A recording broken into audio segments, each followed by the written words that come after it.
আসসালামু আলাইকুম ভিউয়ার্স, দেখুন আমি এখানে 1 কেজির মতো ছোলা নিয়েছি। এটা সকালবেলা ভিজে রাখছিলাম, এখন রান্না করব। আর এর জন্য নিচে এই যে আদা, এটাকে বাটবো, রসুন এটাকে বাটবো, কাঁচামরিচ, পেঁয়াজ, তেজপাতা এগুলোকে আমি এখন কেটে এবং বেটে রেডি করব। দেখুন এখানে আমি আদা বাটা, রসুন বাটা, কাঁচামরিচ, পেঁয়াজ, এবার দিচ্ছি সরিষার তেল,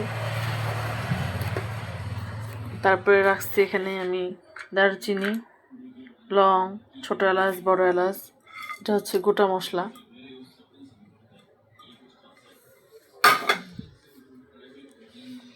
এরপরে দিচ্ছি পরিমাণ মতো লবণ,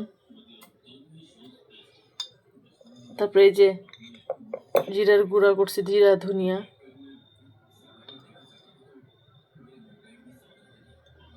এখানে হচ্ছে গরম মশলার গুঁড়া,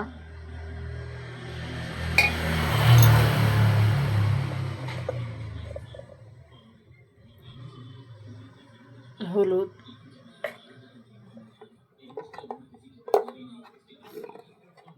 আর দিচ্ছি মরিচের গুঁড়া। এগুলো আপনারা আপনাদের স্বাদ মতো দিবেন, যে যেমনটা পছন্দ করেন, যে পরিমাণে পছন্দ করেন।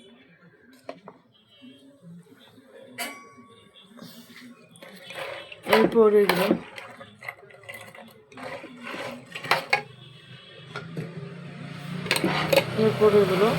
এভাবে সুন্দর করে মিক্সড করে, দেখুন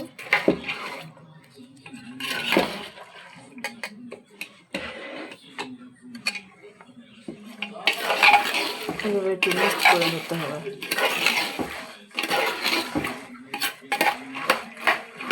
সব কিছু যা যা ছিল আপনার মোটামুটি সব কিছু এখানে দিয়ে সুন্দর করে এভাবে মিক্সড করে নিলাম। এরপর এটাকে আমি এখন রান্না করব।